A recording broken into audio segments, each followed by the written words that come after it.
afternoon to you all. Thank you very much for coming, guys. And welcome to this week's episode of InConversation. I'm your host, David Gavigan, and today we'll be discussing the internet's impact on the Irish film industry and cinema. Joining me in discussion are Alan Fitzpatrick, Managing Director of FilmBase Ireland, Marie Caffrey, film producer whose recent web series Cuckoo has garnered much critical acclaim, Thyrza Ging, a casting director with Louise Kiley Casting, and Patrick Stewart, the Public Relations Officer with the Irish Film Institute. Guys, thank you all very much for joining me today. Alan, if I can start with you first. I suppose as Managing Director of FilmBase, you are very much the hub of Irish filmmaking. So speaking generally, what's the main impact the internet has had on both the business process and filmmaking process in recent times? Good question. I think it's something that people are trying to get a real handle on at the moment, and I don't think it's had as much impact here in Ireland as it has particularly in the States, where it's starting actually to become to offer real business opportunities and creative opportunities for people, and that's starting to seep into Europe. And I do think genuinely that Ireland is a little bit behind that, but that may not be a bad thing, because I think for film creatives and people who are looking to create content, and then business entrepreneurs behind that, perhaps we can kind of leapfrog some of the early developments that have been having out there. I suppose the first thing is it's really democratizing filmmaking. Like traditionally, FilmBase has been going for almost 30 years, and a while back it would be very difficult, not impossible, but it would be very difficult perhaps to make your first film without getting some support from an agency like FilmBase and backing into the schemes that we would have run perhaps with RTE or TG Cahir or others to get a platform for that work. Now that's entirely changed. Digital film production equipment has kind of dropped the costs. Everyone's got a phone in their pocket now. You can actually make a film on the technology everyone is keeping in their pocket in this room, and with the internet you can find your own audience.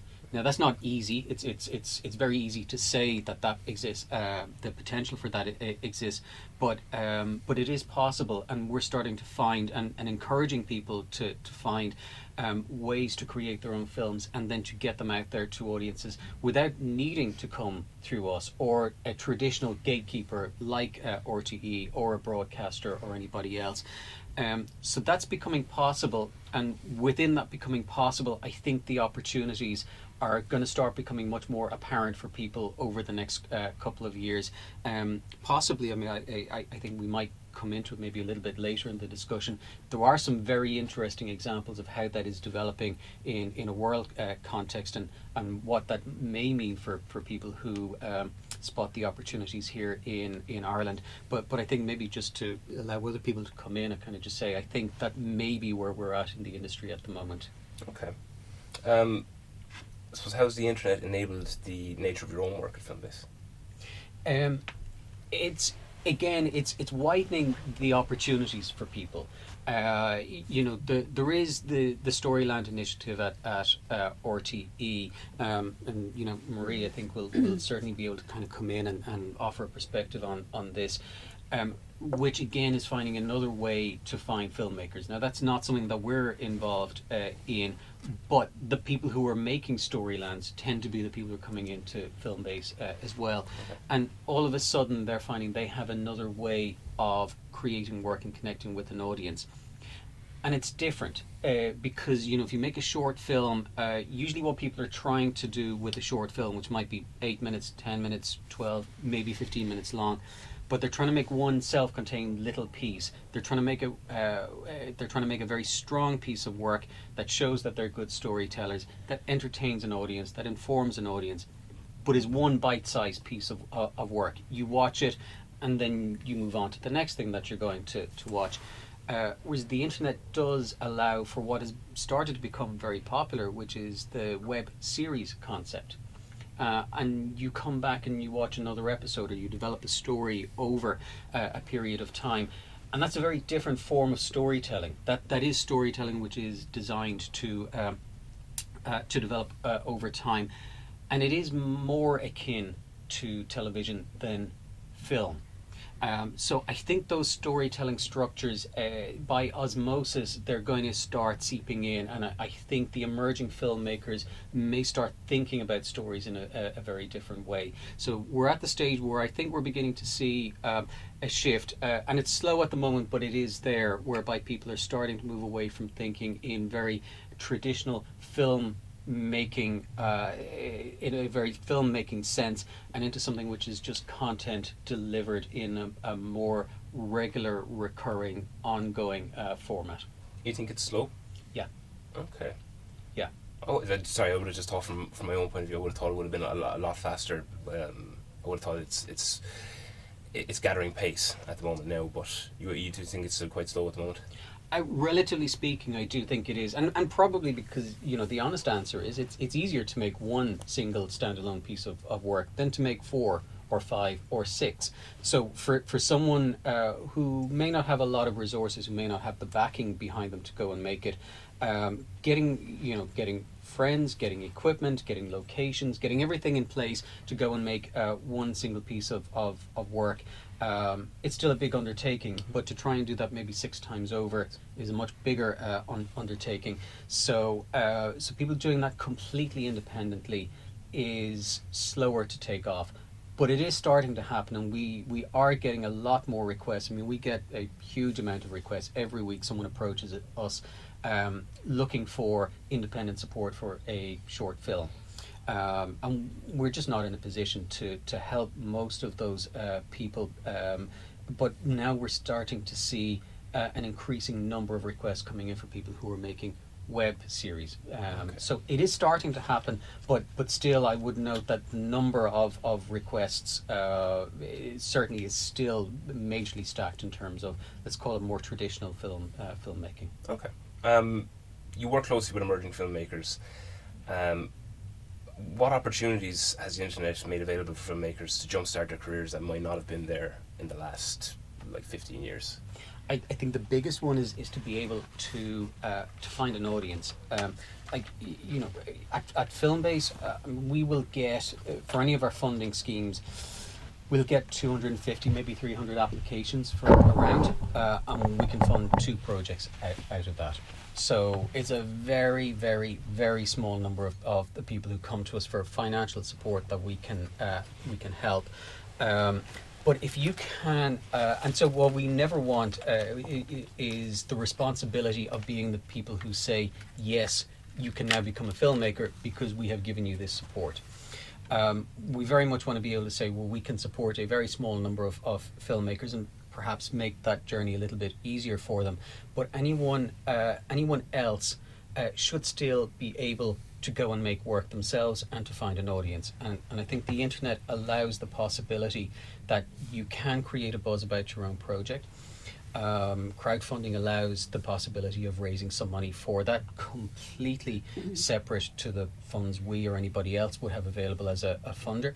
And then there are different platforms that you can use to try and build an audience for that. And if that is successful, then it helps you to show other people that you are a good filmmaker. And not only are you a good filmmaker, but you are entrepreneurial enough about wanting to be a filmmaker that you will find your own opportunities.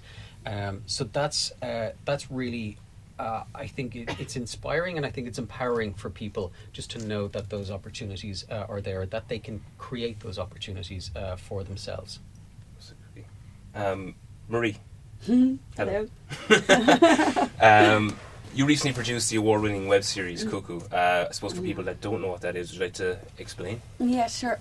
Cuckoo is a 4-part web series. It's a drama comedy. It's about a girl who thinks her parents kidnapped her. And I made it through the RTE storyline scheme, actually 2 years ago, 2012. And what happened was we made 2 episodes RTE, and then because it was kind of like a competition, was voting, we didn't get enough votes to finish the last 2 episodes. So what we did was we did a small crowdfunding campaign, and we made 4 episodes. The reason why we wanted to finish the whole 4 episodes, which was 6 minutes each of 27 minutes altogether, was because to enter film web festivals worldwide, you need 3 episodes. And it didn't also seem fair to us to have only 2 episodes and then not have 2 more to finish the story, because it just wouldn't feel right. So when we did the whole 4 episodes, we were happy that we had that. And then I, at the time, 2 years back, there wasn't really that many web series. There was around maybe, I don't know, 10 or so. So I hit the main one, which was Marseille and LA. And when I approached them and they invited us out to screen in Marseille, I then got to know other web series makers. And there was a really good community of web makers out there, and a lot of people involved who have made their own web series, have started up other web series as well. And we all seem to be in touch a lot on Facebook. But there's a really good community out there. And because I did festival around like the whole of last year, I pretty much travelled to a lot of different festivals, just meeting people and that. There's a really good buzz, but what was I going to say? there is a good buzz, but there's also I think it's definitely growing, and the quality out there has really improved from 2 years ago. I think that surprised me the most when I first went out to Marseille and I saw a few web series, and then this year it was like, wow, they've got really, really better, and not with a lot of money, but just better stories. And they weren't short films, they were stories that had, like, some people were season 1, which was 10 episodes of 2 or 3 minutes. Other people had 4 episodes of 20 minutes. So there's kind of a funny thing with web festivals as well, because there's no set timing. So sometimes they say, oh, you have to keep your film or your web series to 10 minutes. You'd be in a web festival and you'd show your web series and you'd show 2 episodes in 10 minutes, but then another person might show 1 episode in 20 minutes. So it was kind of there's no standard there. A bit up in the air. Yeah, it's a bit up in the air, and all the web festivals are up in the air. But there's just I've done short films before, and like if I'm on Facebook and say, this is my short film, can you share it? People share it. But if I go into a web series and I go, this is my web series, can you share it? You'll see everyone will start sharing it. And that's a really special, because I think everyone is in the same boat and they're like, how do we promote this? Or there's some festivals in the US, and someone say to me, there's a lot of work like online marketing, and I'm just really trying to learn all this stuff. So I'd say, Jonathan, can you put something together for me to promote it there? And he'd add it to his web series, so it looked like this is my American series and this is the Irish series together. So there's kind of a lot of joining together to, I think it's fairly strong. The other thing I was about to say again as well is, maybe just going on a little bit of funding, or that I think I'm emailing people a lot. Just anybody in the industry, newspapers, magazines, anybody who's anybody. Because first of all, when everybody asks me, hi, how you doing, what are you up to? I'm doing this. And I want everyone to know what I'm doing, because word of mouth. And then when I see that person next year, and I'm like, what are you doing? I'm doing this. Oh, I'm doing this. And then I think harbouring good contacts or staying in touch with people really can surprise you. There was a person I contacted 2 years ago, and he's now got a position, and he contacted me going, oh, that series, I want to show it now. And I'm like, oh, that's good. And that came out the blue. So, and the other point I was going to mention as well is, I think digital is exciting, because a lot of companies now, like media companies or even normal companies like furniture companies, tourism companies, they all now, before they didn't have a budget for digital. Now it's like, oh, we have a budget for digital. And they don't really know. I mean, they do, but they're kind of open about it. It's not like, if I approach them going, can I do a short film about your product? They're like, okay, but I'm going to do a web series, it's digital. They don't have kind of marketing, they don't have budgets for maybe short films, but they would have a budget for digital.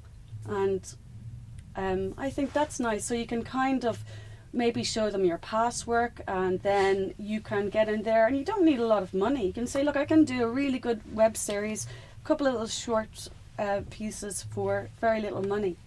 And I think that's an area to really work on, that they do have budgets for digital. and they're open. If you can do something, they look at it as good. Cool. Can you tell us a bit about the Storyland process? Yeah, Storyland was 2 years ago, and we I don't know how many. I think 100 people applied at the time, and we applied for a drama comedy, and we were up against a couple of other projects, and it was really good. It was really good because I'd never done it before. It was my first time to do a web series, and RTE were they weren't really tough. I didn't know what to expect. So I do my show, and then they say, okay, can you do like 3 2-minute pieces, and then you have to go online every night, and you have to ask people to vote for you, and that. And it was really tiring. It was like 6 months, and myself and Dan and Nikki were just like, it was like, dude, I can't do this anymore. It's killing me. It's like, we have to. And that was really hard, because we literally going home 8 hours on Facebook just asking people to vote. Yeah, I think people don't actually seem to realise that it is very much like a campaign. You nearly have to set out. Yeah. It's almost like you are selling yourself every night to try and get your web series. It was hard work, and then it was funny, but yeah, it was hard work, but it was really, really good, because what I also did as well, all this stuff that Orty said, you have to do like these promos. That was really tiring, because we'd done so much and had to do promos.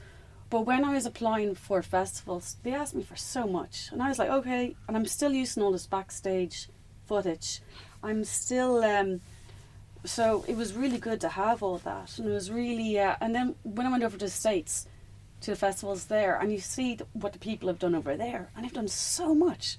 And you think, like, thank God I have lots of stuff as well, because they really... I mean, I'm like going, I just do web series. They're like, I'm doing web series. It's my thing. And I'm going to Comic-Cons, and I'm dressing up as my character, and I'm really like, they were huge about it. So you had to come up and be as big about it as well. But no, I found the Storyland process, I found it really good. And I found being associated with RTE is really good. And then being on their website was good. And I emailed Jane a lot about different things, and she was really good.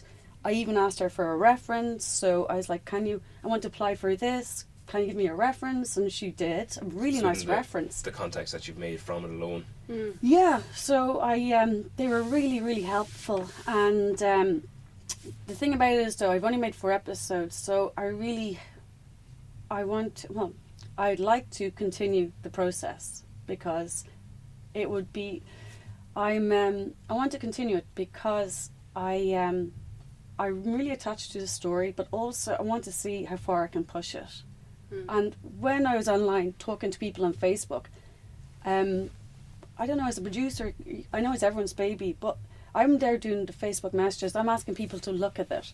And then people are giving me back feedback, and I really like it. And every time someone says that, or says, you know what, it makes me think, me and my mother, my daughter relationship, or somebody, when you get a really nice comment that really pushes you to think, I really want to do more. I want to push, I want to see where I can go with it. And that's what I've been working on ever since. So I take it then you are more the web series than television film. You prefer, or do you have a special place for? I don't know. I'd like to do everything. For me, it's all a learning process. I kind of really into marketing and to pushing and to seeing. I'm just curious to see what I can achieve. I mean, when I sent the web series to Aer Lingus, I didn't think they were going to put it on the airlines, and that was pretty cool, because it's like, you know what, that's good. And then so it's kind of trying to, and I was the Irish Independent have got in touch with me, and they want to put it on their website. Hopefully, I'm talking to them about that, and that was kind of, it's kind of challenging to see where I can put it. And I think the main thing as well is finding an audience, finding who is looking at it. Our character is red hair, so I contacted all the redhead societies, which is quite a lot. There's a redhead society in Italy, in Holland, and the Irish Redhead Convention in Cork. And I didn't even know there was redhead societies. And they're a huge, huge gang. There's so many of them. So I'm So that's contacting news to me them. as well. I've never heard that. Yeah, no, it's humongous. And then I think for me there's two different things as well, because when I had going to the States for the festivals, I went to Maker, and I met them, and everybody I asked, like Buzz Videos, everyone, the first question is, what's your viewership figures? How many people? And I'm like, this is like a comedy drama. It's not sometimes I wish I had like 2-second pieces that lots and lots of people could share and I could have lots of viewers. But I don't, because it's a drama and you have to watch it, like each 5 minutes. So, and but I see now, like some of my friends in the States, they have drama web series or Vimeo, and that's I'm not famous. Sorry, High Maintenance, and that's kind of more like a story. It doesn't have to be like with Maker. They're like, oh, you have to be like a YouTube hit and you have to have YouTube stars. But I can't. I'd love to make Pagan or character or main actress to do like YouTubey stuff, but maybe I don't think that's going to suit it. I mean, I know there's the point of like vlogging and doing. There's just so much still to discover, and so yeah, it's challenging. But then you get the other side, which Be Active are doing, and instead of just doing web series, they're doing games, they're doing really interactive stuff. So the web series, it seems like there's so much to discover, and it's really I think it's a good opportunity, definitely. I mean, get your work done, but I think people are open to new ideas at the moment as well. So can I jump in and Yeah, ask go you for a it, question? yeah. Just in terms Sorry. of like people who are making web series, do they still have a very kind of like traditional career path that they'd like to jump back into? Do you know what I mean? Would they, do they really see like the web series as sort of the future, or are they kind of like using those as a springboard to get back into sort of like television or feature filmmaking? no, they're, especially in this, well, say it's in Canada, they it's their thing. It's their thing. It's definitely their thing. Yeah, definitely. And but there is one guy, Bernie Sue, and he's been approached by TV networks, and he's doing TV stuff. But I think there is it's a TV thing or. Sorry, just to jump in, like Netflix are making Orange is the New Black straight for online viewing only, Marco Polo, and Amazon are now, granted Ripper Street was aired on television as well, but it's very much for online community as well. So even there's so much noise on the traditional mediums that they are coming off and going for a very targeted audience that's already there and in an existing distribution channel, because it makes sense for them. So sorry. No, sorry. Oh, Just sorry, talk away. I was actually just about to move on to you, sorry. Sorry, you're a casting director with Louise Kiley Casting. Can you tell us about how you use the internet to find new talent? How I use the internet to find new talent. Okay, so, well, our job still relies on the traditional methods of finding new talent, so going to the theatre, watching films, that kind of stuff, because we want to see you in action. But what the internet has done is it's cheapened the cost of an actor approaching me. When I first started in casting, I would get on average 10, 15, 20 headshots and CVs from actors a week. So when I was not busy, I spent my time then trying to file them under M for, Maguire or something, or M for Murphy, and so that went into the Murphy file, which was one of 25 Lever Arch folders, so then when I was doing the next project and I went, I wonder who we have here in the folders, I'm sitting there looking at 25 folders going, oh God, where do you start? So the beauty of the internet is that it's made it really cheap for actors to approach me. So the 8x10s are not as expensive anymore, so they can, so long as they've got a good high res that's now shrunk down to small size headshot, they can attach it with their CV, which they can update as they need to, and whiz it over on email to me. And that's brilliant. It also means then, because I have soft copies of them, I no longer have the 25,000 headshots or folders, and nor do I have the in tray of like CVs and headshots that I haven't had the time to file yet. So it means that everything's always there, and it means I have an online database. So there's 4 of us that work together, and we have one central database. So if you send a headshot and CV to either one of us, it all goes into the same place. So when we are looking for things, and we're looking for new faces, very much with Red Rock, for example, we were very much looking for new faces. We went into our online database and started rooting around. Now, some of them, obviously, some details are out of date, and that's fine, but pretty much it's up to date. And when an actor sends a new headshot and CV, we delete the old and we add the new. So that's made it brilliant. That's made it really accessible for us.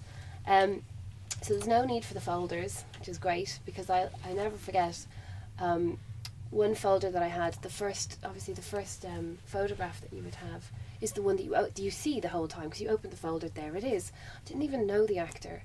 And then I was walking down Grafton Street a couple of weeks later, and I saw this guy, and I went, "Oh, hi, how are you?" And he looked at me going, "Huh?" And then I realised, oh my God, I don't know him at all. He's just in one of my folders. He's just the first photograph in one of my folders. It's so embarrassing. I thought I was in college with him or something. So yeah. So anyway. So what did you do? Did you just point out, oh, I thought you're somebody else, and then walk off?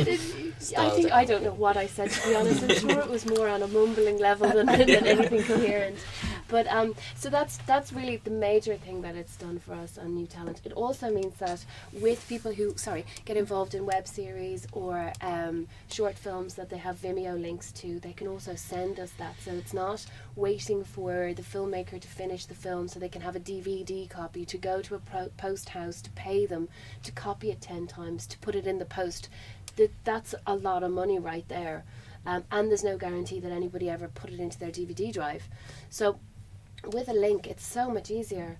You can just click and it's there. And it means that I watch so many more short films or show reels or whatever, because, I kind of go, well, I'm going to have a little break now, have a little cup of tea, and I'll have a watch of this, So it makes it much easier.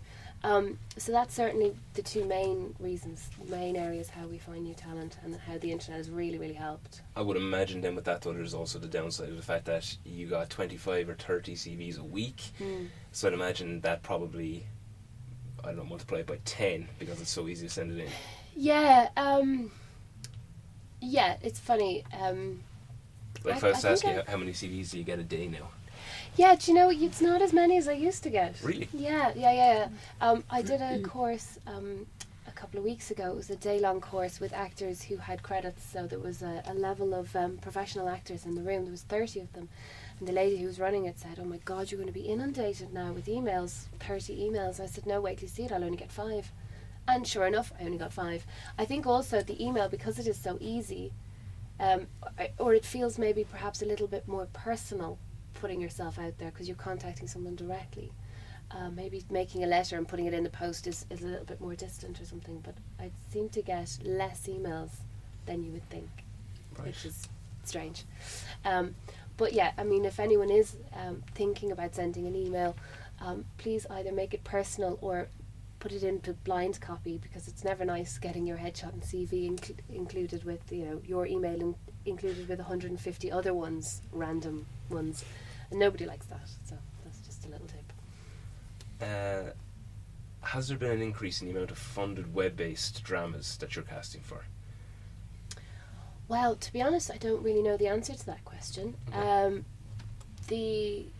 The last time I did a web series was the first round of Storyland. So that was like 2008, was it? It could have been, I'm not too sure. It's something like that, Yeah. And it was, and it's funny to hear you talk about the web series and to think about the one that we did. I did it with Blinder, and it was called Psych Ward. And Hugh O'Connor played a psychiatrist in a hospital, in a mental hospital, who, for various different reasons, ended up not admitting a patient who then went on to murder his mother.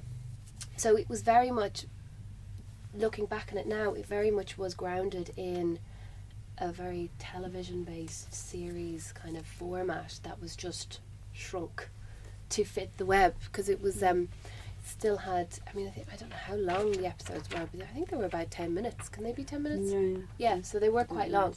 So it felt like it was a TV drama that was suddenly made smaller and on the web. But yeah, the vote thing was tough. It was tough, yeah. But it also led to a lot of opportunities as well. Just getting in touch with lots and lots and lots of people. If you get in touch with 100 people, 10 of them will reply back with something. One girl over in the UK did her thesis on Cuckoo, And No that way. was just amazing. So now I have this like 100-page thesis just on cuckoo. And she even translated it all into German. What? And, yeah. And I'm going through it in such detail. And it's amazing. Another guy wrote a book about web series and he contacted me. And now we're in his book. So there's That's lots amazing. of, unusual little quirky things.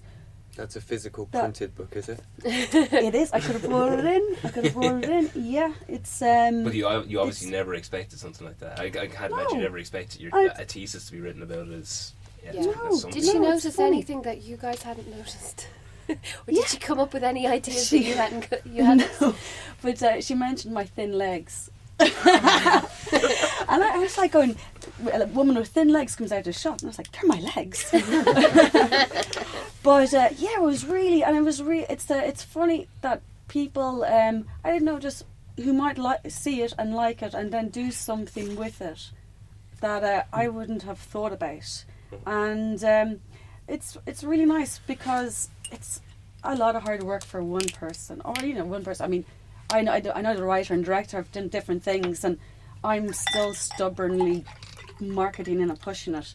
So when someone adds another thought or another comment, it's nice because then it makes me think something different, or they might go, yeah, I like this, and I mention it to my friend, or it's So what you're really funny. talking about is what they call engagement.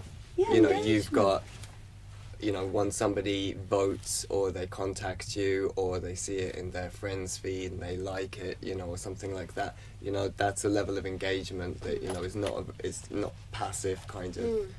And then they go on to watch it and then they recommend it to their friends and they have That's that the whole ability. thing. That's the whole thing. And I think as well, what I really like about this is even though I did it 2 years ago, I'm still pushing it. And I'm not like 20,000 views and that's it.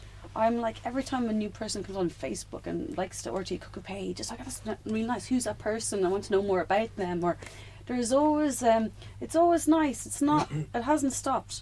And I think that's what I like about it. Even though I haven't done any other episodes in like 2 years, I'm still, like last week, for instance, we Pagan won a Best Actress award in a web series magazine. And that was pretty cool. And then now Storyland are putting it back with the new series that are coming out. They're putting Cuckoo onto the player again, so that's going to push more. So it's not the story is it's not time censor or that. It's a drama. I mean, if I show Cuckoo 2 years ago or Cuckoo now in 5 years or 6 years or 10 years, it'll be the same story. It'll be the same ideas, the same people. It's a good story, so it shouldn't. There should be lots of there's lots of opportunities there. It's like, this is a glass of water. What can I do this glass of water to change it all the time to get somebody else to enjoy it or to look at it? It's just, I look at it as a product, and then how do I fit it on all these little boxes, and that's what I enjoy. Sorry, touching on the marketing, what you said, Patrick, you're the public relations officer with the Irish Film Institute. Yeah. The internet and obviously social media are unbelievable marketing tool. How do you use it with the IFI? Well, it's a really important part of our kind of marketing spread now. I've been here seven odd years, and I was here when we were just starting to investigate sort of Facebook's opportunities for the IFI, and it obviously took over our social lives very quickly, but then there's a bit of a lag in figuring out how business is going to respond to that. And we've always had a community of people in the IFI. I mean, our membership has always been a big part of what we do here. So there's always been that kind of sense of community, and I think that's sort of reflected in sort of like physical design of the place as well. So Facebook and Twitter, which would be our kind of like two key online communities, have opened that up onto the online world. Some people like Twitter, some people like Facebook, some people, prefer to come in and talk to box office staff. It allows us to get information out to a lot of people very quickly. Like I say, the engagement is incredible. people commenting, people resharing, people being able to ask questions, whether it's a practical thing or whether it's giving their comment about the film that they saw last night and recommending it to a friend and tagging us in. So that's obviously a really strong part of what we do, and I work a lot with traditional media in terms of TV, radio, print, and also online. So there's a lot of so some of those guys are still kind of like it is taking a while to figure out how their digital and online platforms, how they should look and what content should be on them. Like you're saying that the Irish Independent are looking for Cuckoo. For a while, one newspaper was getting going by starting up a whole kind of like filmed web review service, but they weren't even posting the reviews that they had in print online. You couldn't find them, which was a sort of a crazy missed opportunity. So there's a lot of kind of like working out, and it is sort of slow.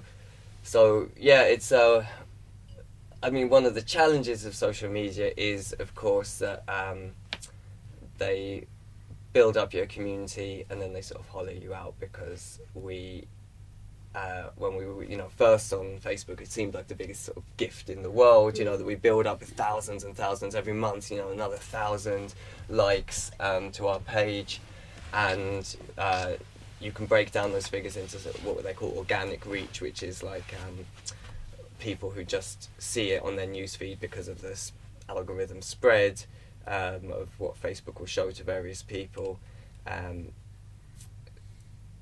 and that now is tailing off. Every month is tailing off, because the Facebook business model is, if you want to reach those people now, you have to pay for it. So they've built up this brilliant community that people really rely on and have certain expectations from, but then the organic reach goes down and down and down, so it's hollowed out. So but that's business, and it's happened very clearly with Facebook, but then it's also sort of like going to be coming down the line with Twitter and everything, and any new social network, they get, it's because of their business models where they get huge amounts of funding in from the very beginning, to kind of get them going, build the community, and then the investors eventually start saying, well, how are we going to get a return on this?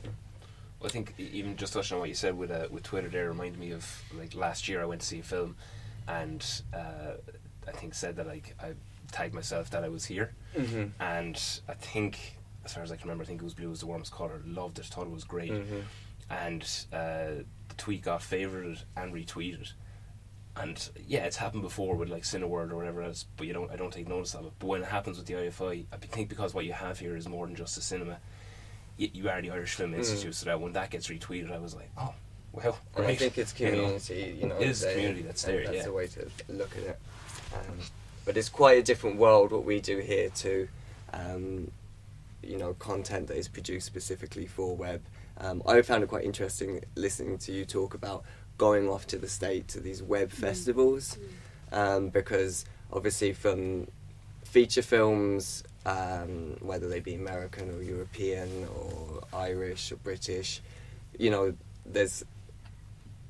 tends to be, unless they're probably Irish, they'll have to be picked up by a distributor first, and that is all happening at sort of physical festivals, and they remain really important. So it's people aren't gonna, people don't come to the cinema to see short bits and bobs, so we are working with a very kind of like traditional type of product that hasn't changed that much. But then in terms of the festivals, there are sort of inter-industry platforms like Cinando that are kind of changing that, and interestingly one of the VOD platforms here in Ireland, Volta, was running a cross-European festival of films that hadn't been picked up for distribution yet, as sort of a time-limited with other VOD platforms across Europe.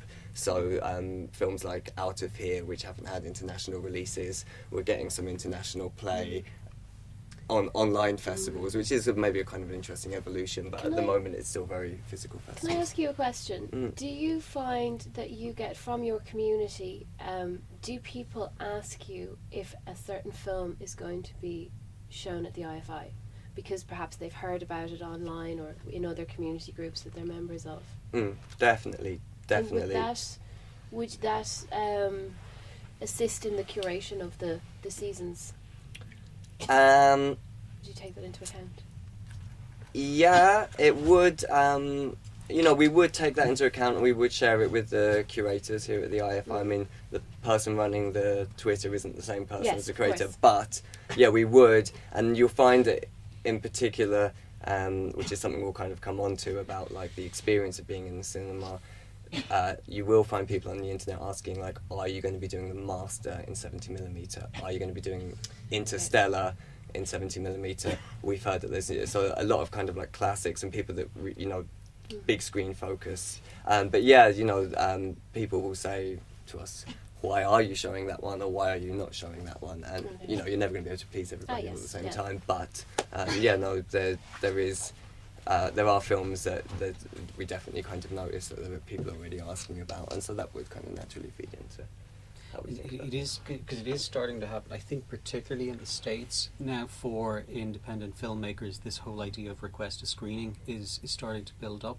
I know like the people behind Iron Sky and a couple of other films, if you build a community and enough people in a city go online and say, we want to see this film in Chicago, well, at a certain point it becomes a no-brainer. A distributor knows the audience is ready, they've already signalled they will go and buy tickets.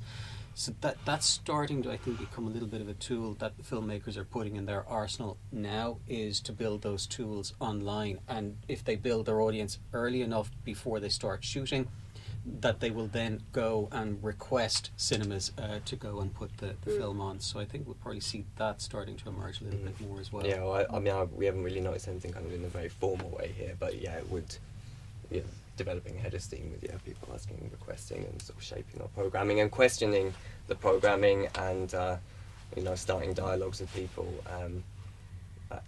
starting dialogues with our curators. So yeah.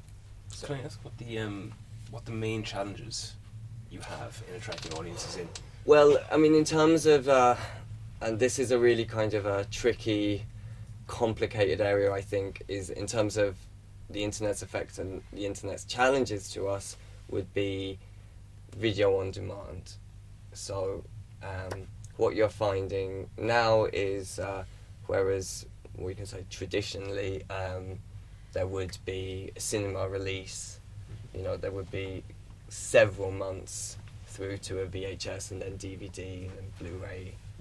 Rental, a nice buying gap. and rental release. There'd be sort of a nice gap. So we'd have our share, and then, but probably, well, certainly as a response mainly to online piracy, those windows have shortened right down. So from the point of view of like the big studios, they still have a certain window, but then a lot of independent films and that we say art house, the cultural releases, they for example in the UK there's Curzon Film World have their own video on demand platform. The BFI now have their own video on demand platform.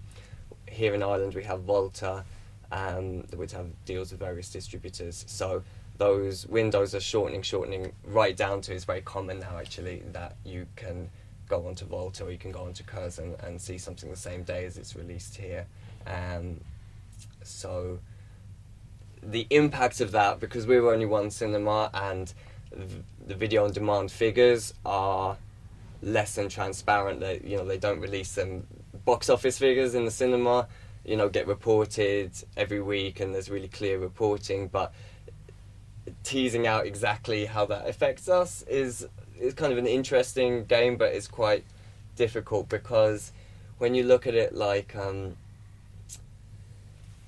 in some ways it can be good because it's building an interest in independent cinema. It's allowing people around the country who don't have access to the IFI maybe to be keeping up with directors, and then when they can get into us, they come. So it's not all bad. You might think that it's like sort of a direct competition. Cinema remains something important. No, absolutely. I mean, again, I ask because you're coming into a very, very busy period, I'd imagine, with Oscar season coming up. Yeah. And, from what I've seen in years ago, I mean, even like 2 years ago, Django Unchained went up as a illegal download copy 2 weeks before it was even released in the cinema. I mean, that can kill like films for people, you know. Yeah, but then at the same time, but you, I mean, the IFI is niche in what it does. I mean, like the type of films that you get. Well, yeah, I mean, we're niche, but I think that a bigger difference is whether you're at the IFI, which is, I would say particularly good cinema, or you're at one of our competitors, cinema in general offers something that sitting at home can't, For the studios, it's the most profitable to have somebody pay for a cinema ticket compared to video on demand or DVD rental. Per viewing, they'll get more money out of that. But I think for audiences, I mean, obviously, the projection is better. The sound, which is a kind of a hidden thing, is vastly better. And then there's that intangible thing of sitting in a cinema. And something in our kind of brain psychology, I think, is particularly wired to communal viewing of things. And I mean, you see that most, theatre stubbornly refuses to die because of that live connect, but also, not just between actor and audience, but also I think between audiences, and that's what you get in film, because obviously actors aren't there, directors not shouting in the building, but between the audiences, and then it also fans out into kind of like the social life of the city, the social life of your night out and everything. What you can do at home is a huge competitor to cinema, but in a sense, cinema's been competing with those people for a long time. The peak cinema attendances were in 1947, and they've tailed off since then through the 50s in America, where they started to have TVs in every home. Then in UK and Ireland a few years later, but that television penetration started, and the graph absolutely sort of collapses at that point. But from that point on, despite the fact that people have tablets now, despite the introduction of internet, despite the introduction of VHS home movies and everything in the early 80s, there is a core audience that refuses to die, and actually over the past few years has maintained despite new challenges. So that's why I'm kind of saying, even though you think that everything is competition, sometimes it can help build kind of interest, and then people, for this next film I want to go and see that in the cinema. What's the experience, in my point of view anyway? I know that Steven Soderbergh says that just because there's a takeaway, it doesn't mean that, restaurants have all closed, what you can do at home. And in fact, VOD is competing with everything, it's competing with your PlayStation games. We haven't got to the stage where, we have a standalone night out kind of product that is not competing, is not part of the many distractions, it's only a click away on Chrome or something. I think television is probably under more threat than cinema. Certainly, we find younger people now, and I've found myself saying that recently. I don't know when it came to the point of younger people, but you find they don't even connect to UPC or cable services anymore. The tablet is fine, or they'll watch on the laptop, or they'll get a Netflix subscription, and they'll choose what to watch. And between that and Vimeo and getting links and Facebook and everything else, that's fine. That's their viewing consumption at home or on demand is completely changing viewing patterns. And that sort of brand loyalty to television stations and the type of content that they show, I think, is really breaking down. But I think you're absolutely right. I think people choose to decide there is a type of film that I'll watch at home, and there's a type of film that I will make the effort and go and see that in a cinema. So cinema, I think, has been holding up quite well, even though I think the patterns have changed. But I think the thing which is really in flux at the moment is how people consume content on TV and other devices. And even if they're looking at their TV, yeah, how is that content being delivered to the TV? Is it through an HDMI cable from their tablet, or is it, or are they watching TV? And I'm guilty of that myself. This whole phenomenon of second device.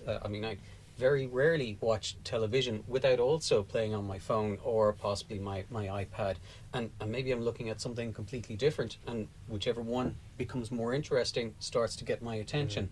Or, I'm watching what other people are saying on Twitter. Yeah, or you're live engaging. Yeah, Exactly. It was really interesting. Last night, Red Rock went out. The first episode went out last night. Because that's the one thing about television audiences that doesn't appear to be changing, is that they will tune in for a serial drama. They will always tune in for a serial drama. Perhaps maybe because there's a particular demographic that it really appeals to. But so Red Rock is, for anyone who doesn't know, who've been perhaps not at a bus stop recently, it's TV3's new serial drama. And so it launched last night, and it was incredible. I was stuck in Belfast, so I couldn't see it. I couldn't watch it live. But what we went onto Twitter, we started reading, and everybody was commenting online, and you got a sense of how it was being received, which is just an incredible tool, an incredible way to gauge the the temperature of the audience. But people can be very quick to dismiss it also on Twitter, because it is only 140 characters, so it's easily done. But no, it's an amazing thing, whereas previously you'd be waiting for ratings and how many eyes were on and all that kind of stuff, which means very little. Yeah, it's funny you say that, because I actually missed it last night as well, but within, I'd say about 10 or 15 minutes when it was over, the review from the Irish Times was already up about it. And then checked this morning, the Irish Independent had a review up about it. It was just like incredibly fast review straight away about it. Generally, I remember years ago would have been you'd have to wait 2 or 3 days for certain columnists to talk about what had happened during the week, whatever. But the fact that within 15 minutes of the episode being over, there was somebody with a review about it. All positive, by the way. Yeah, it's great. Yeah. Can I just because I think as the conversation kind of progressed, I think a lot of really interesting points came up in terms of using. I think what web series and using the internet and getting stuff out there at the moment can really be very useful for, can actually just be gauging audience interest in a story. And I think Storyline was sort of developed with the intention that it would force people to think about the audience, and it is competitive. So if you didn't put in a hook to your series to make people want to see the next episode, you were going to drop out. And so it was designed, I think, to force filmmakers to think about their audience. But you mentioned Be Active and the stuff that they're doing, and Be Active, for anybody who doesn't know, is an incredibly inventive company. Involved in a lot of groundbreaking series, but they tend to work across web series, book, film, television, interactive games. They will do many different versions of a story, comics, but they use the internet as their proving ground. They'll develop a story and they'll put online stories from characters that they're thinking about doing a film about. And if it gets 1 million views, they kind of go, right, there are people interested in this, so let's move it to the next stage. And every time they move forward, they can show somebody there is an audience for this material. And if it doesn't get audience engagement, they take that cold hard business decision which says, we really like this idea, but the target audience doesn't seem to, so let's move on and develop something else. So when you ask questions at the beginning about are there business opportunities for filmmakers, I think yes there are, and I think people can start to realize that it's a great way of developing that association with your potential audience, getting feedback, figuring out where they want stories, how they're going to consume them, and and that's where it is changing. And if people can get away from wanting to do their short film but put it online, then I think it's a different way of thinking, which will allow people to figure out where their audience is and how they want to engage with those type of stories. So all the audience. To touch on it briefly, because we already have touched on it a bit, and I'll open it up to everybody as well here. The crowdfunding, your experiences with it, how's it been? Because I know from when people have talked about it in general, it's incredibly useful to get funding from it, but then on the other side as well, it's the amount of people that push and push and push, asking for money, and it is that sort of thing of you are asking for money for stuff, to your friends and your family, and some people say that, when it comes to crowdfunding, if you don't have a big network, it's just not going to work. So, have any of you had any experiences with it? I know you have, yeah. Crowdfunding, yeah, it's. I only did it in a very small scale for like $2,000 to start off with, but yeah, it's. Did you find it hard getting the $2,000, or was it? It's hard because you're asking for money. Yeah, exactly. And it's just really, it's really. I'm thinking about doing it again though. Yeah. This time for 20 I have to do it grand. this year. No, the reason I have to do it this year is because I was shortlisted for signatures with a great script about Yeats. And we didn't get it, but the thing is, this year is 150th anniversary of Yeats' birth. And Yeats Day is in June.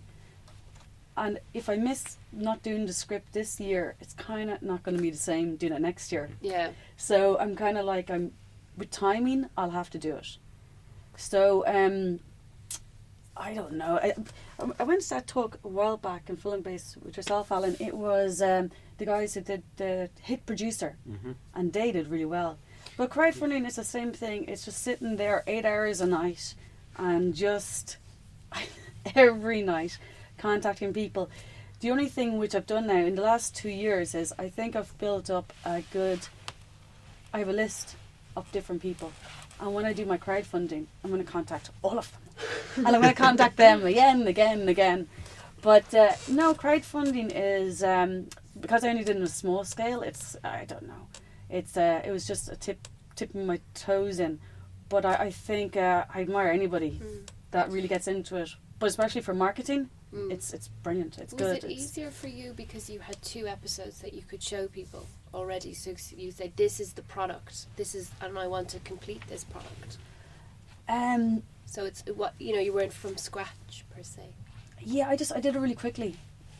So I just wanted to get the money in because I knew but a lot depends on the web series as well. The hard thing was because we did the first series like 1 month, and then the second series 2 months later, and then the other series a while back. I had to try to keep everyone happy and kind of everyone on good form, and I was using somebody's house, and I had to make sure that I thought if something happens in the house, they're not going to want me back. So I just have to be very, very careful that everybody was happy and they enjoyed the experience, and that worked out good. So that's why I tried to do it really quickly. So it was just anybody, just give me money. Can you give me money so we can finish this? And then of course the cast and crew, everyone came on to help out. So there was a good, good community spirit at the time.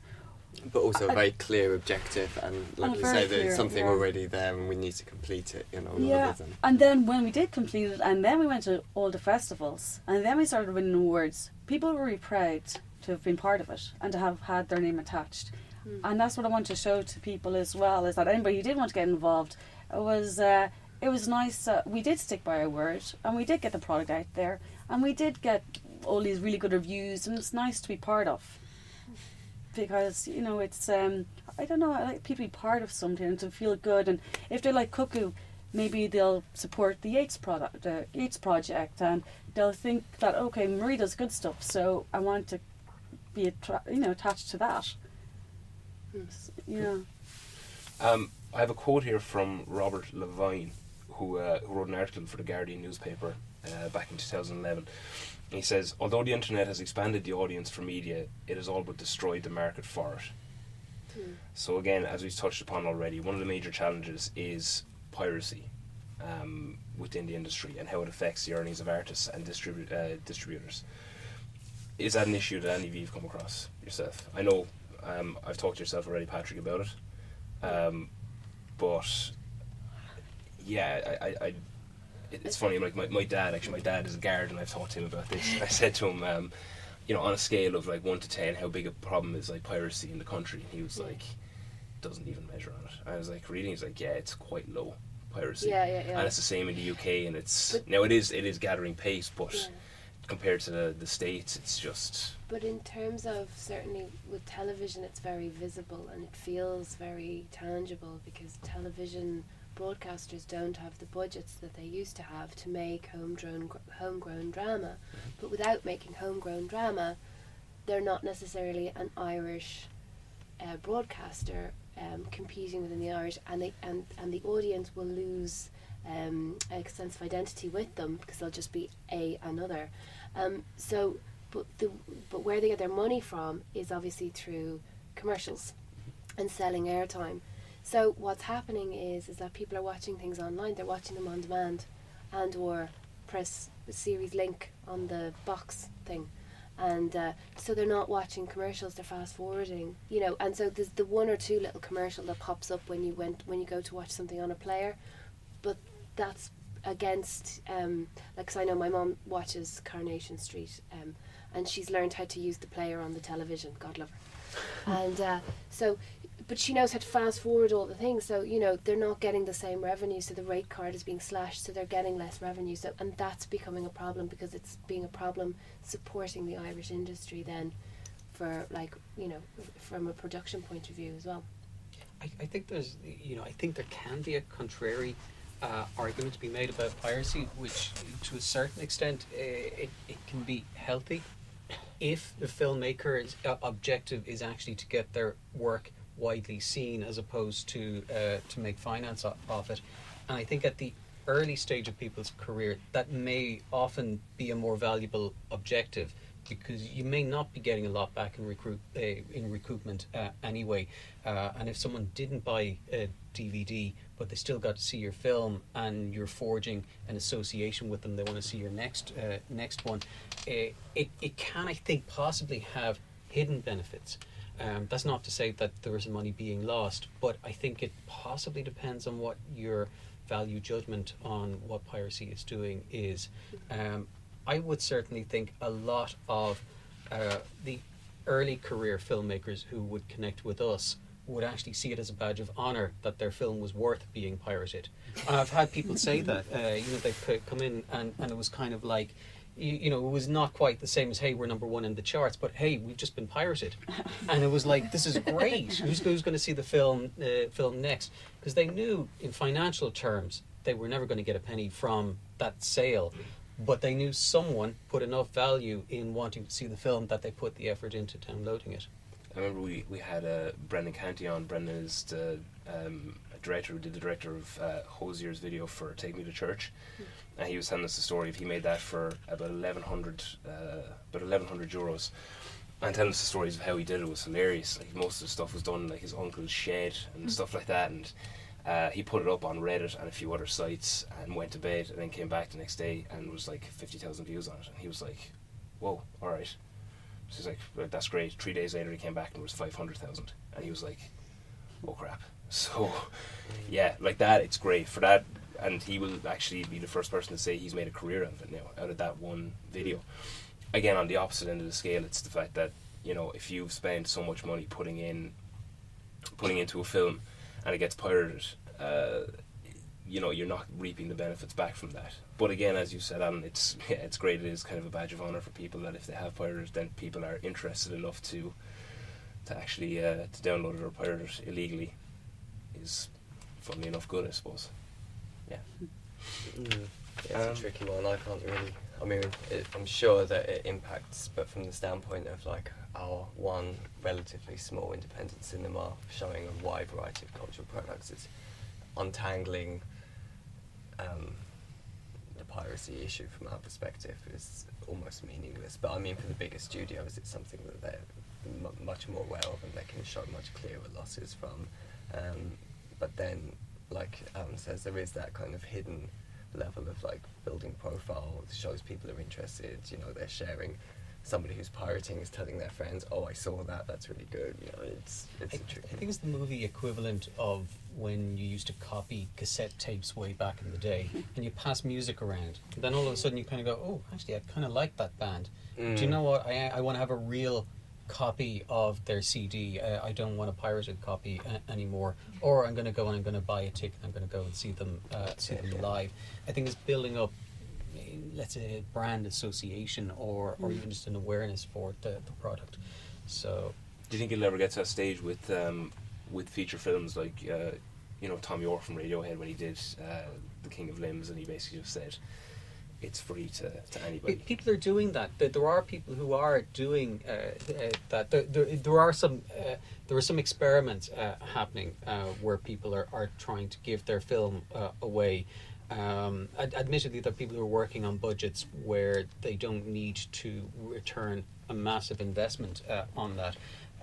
But people are doing it, I think, with a view to I'm going to get this film out there, and then that is going to help me get my next film made. And maybe on the next film, I'm going to get a decent fee as a writer or producer or director. And if that works, maybe I'll move on to the next one. So it is starting to happen, that people are beginning to promote that. There's one case study I meant to kind of throw it in when we talked about crowdfunding, which I thought was quite interesting. There's a website called nofilmschool.com, which see a few nodding heads. It's a great site, but the guy who runs that, it's based out in New York, and a guy called Ryan Koo runs the website. And he's a very talented filmmaker who knew that one day he was going to run a Kickstarter campaign to ask people for over $100,000 so he could go and make his first feature film.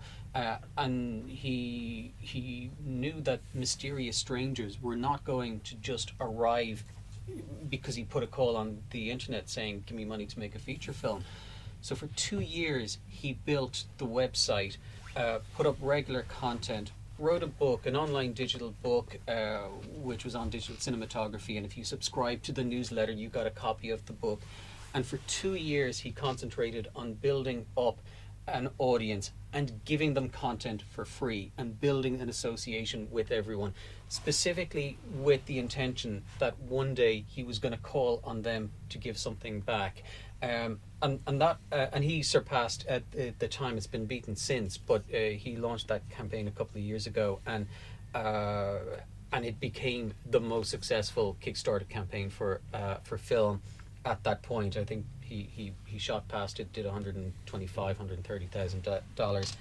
And I think a lot of the people are connecting through his network as well, would be understanding that, do you know what, you give away something to start with to get something else a little bit down the line. Complexities and equivocations aside, I should probably jump in and just say, obviously, here at the IFI we're working within a clear legal framework, and there is a clear difference between giving something away and piracy. So absolutely, copyright law should be respected. Oh yeah. That is very very interesting to know what you're saying about that, because it is something that I can see people going down, and not a lot of people, I suppose, understand with the crowdfunding. Giving something off first will generally lead to them going, yeah, absolutely. But when people go and just kind of ask for money, it can be quite tough just to get it off them. But you give them something first and then say, well, I scratched your back. It is growing, though, I think. I mean, at the start I was asking some people, I was like, oh, can you go online and do it? Oh, my credit card doesn't work and I don't know how to use this. But I think more and more people that hear about it or know about it or see it and understand how to do it, then I didn't fund, I got into it maybe a year ago, and I've funded maybe, not I funded, but I've helped maybe 5 or 6 projects since.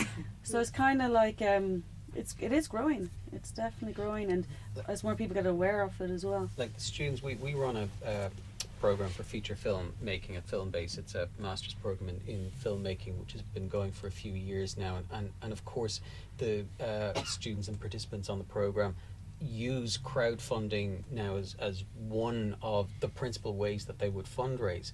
So in the first year they set a target and raised a little over €3,000. In the second year they set a target of 10 and they raised 11. And in the third year, which was last year, they set a target of 25 and they raised 26. So even in the space of 3 years, you can see actually the amounts that have been raised have been going up substantially. But the big thing is, like as Marie is saying, is this is not free money. This is not putting a sign on the internet and suddenly finding money being thrown at you. It's people working very, very hard, putting in a lot of hours, putting out calls, building up social networks, getting articles online, getting people to retweet, everything they possibly could to spread the awareness as much as possible. But it definitely is, and I know myself, I'm the same, you know, over the last few years, I've thrown in, you know, my 50 euros or whatever it might happen to be to a number of campaigns.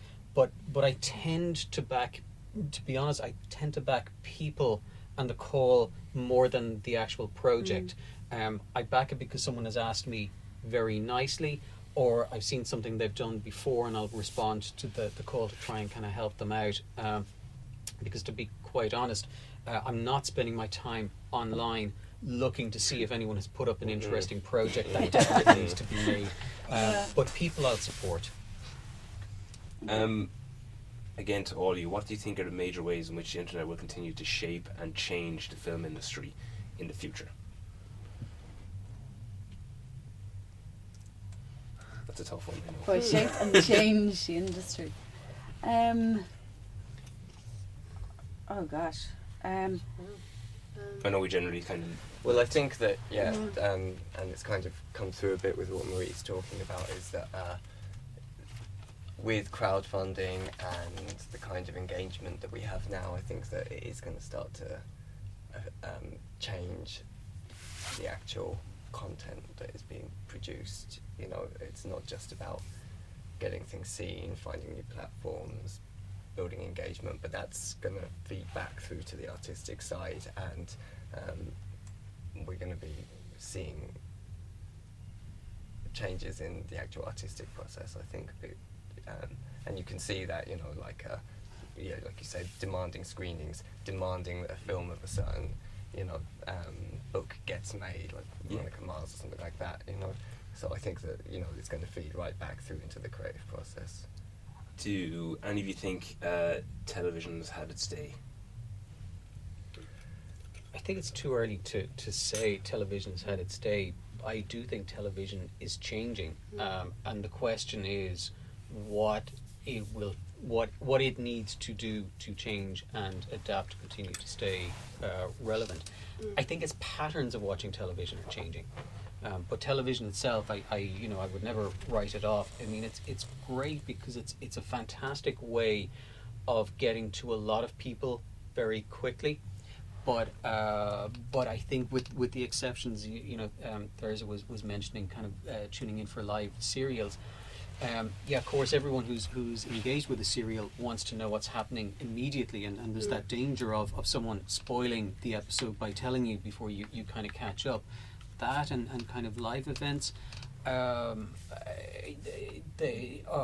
what they call that phrase, water cooler TV, the TV you have to see because everyone's going to be talking about it the following morning.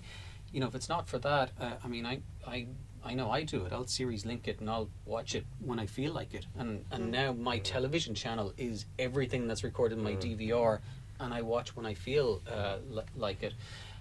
So I think it's changing. Television isn't dead, but you just have to totally rewrite the definition of what television is. Exactly, and there's an implication there as well, in terms of television contracts that we would negotiate, obviously on a regular basis, in terms of actors' pay and that, which is still very much based on an old, now becoming extinct format, in terms of the monetary buyout for internet or for repeats and things like that. It's still a little bit lacking. There's still a line in there for DVD sales, which, as we all know, is negligible at this stage. So it's just something as well that just needs to be kind of thought about and updated a little bit within the industry, just to keep it alive, allow people to make a living out of it as well. I'd imagine those like regulations and stuff that go into the contracts are all very new as well, so... No, they're quite old.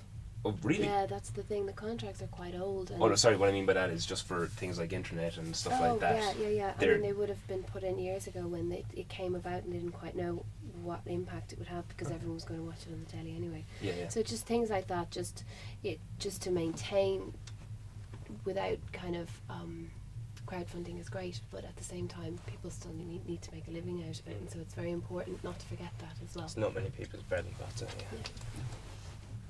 Yeah. Thanks very much, Grace. Yeah, I think as well also that it forces you to be more creative, and I think that's what I really like. I saw on my friend's Facebook page, I saw one 5-minute piece of footage, which is a normal camera, somebody talking, that was fine.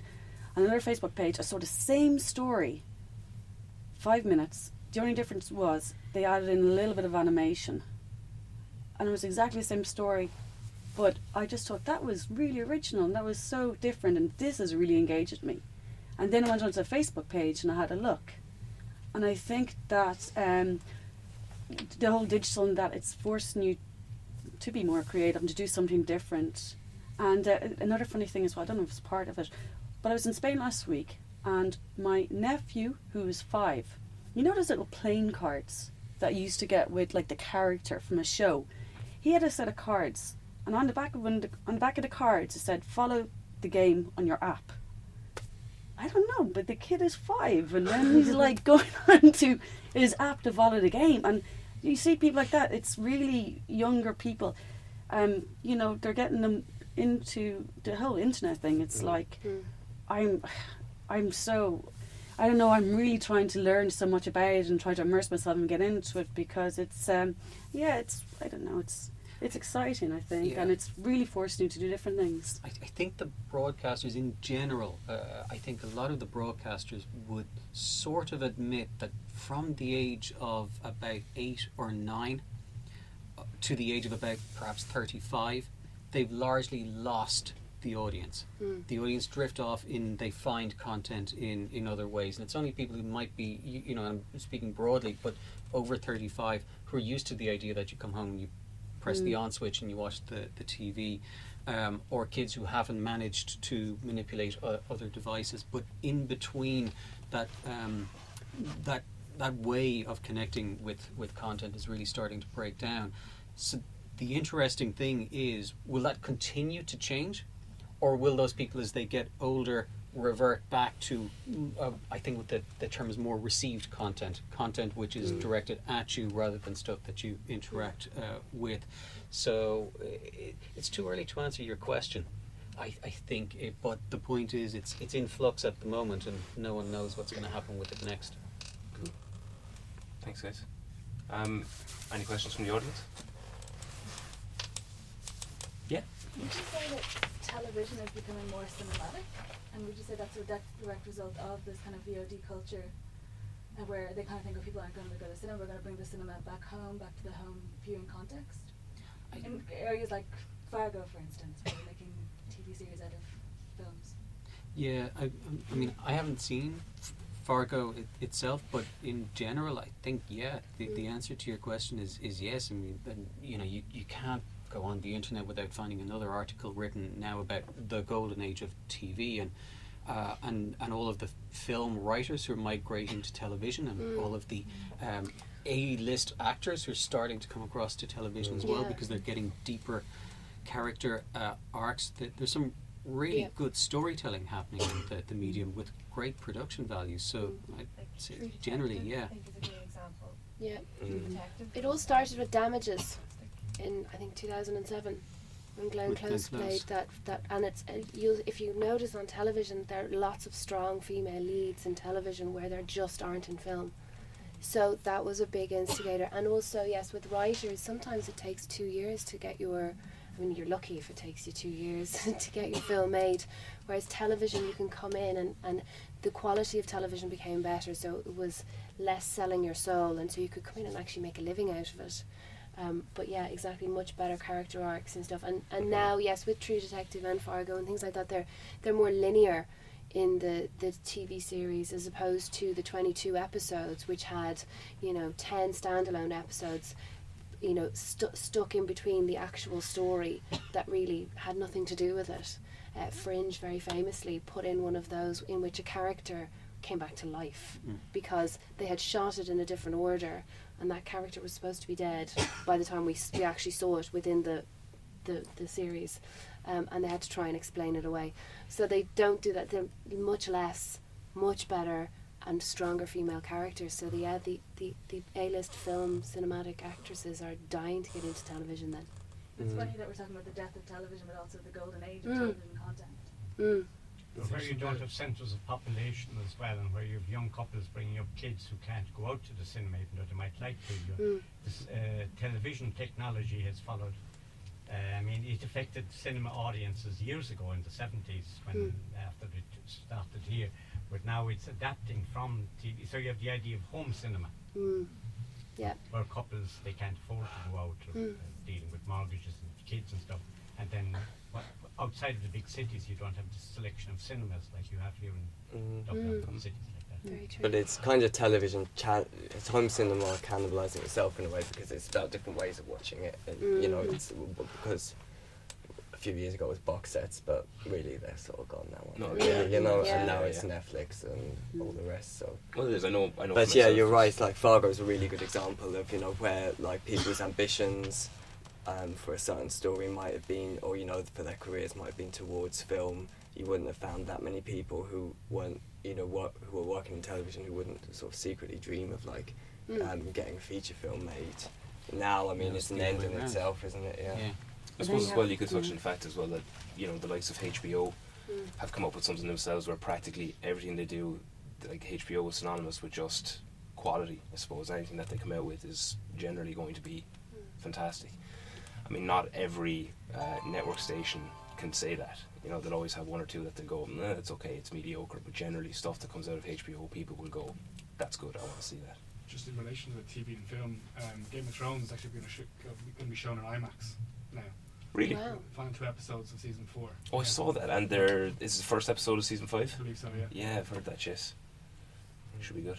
Wow. I made the mistake, unfortunately, of a certain character's death being mentioned in the podcast. Yeah, so I won't say anything. Sorry. Yes, go ahead.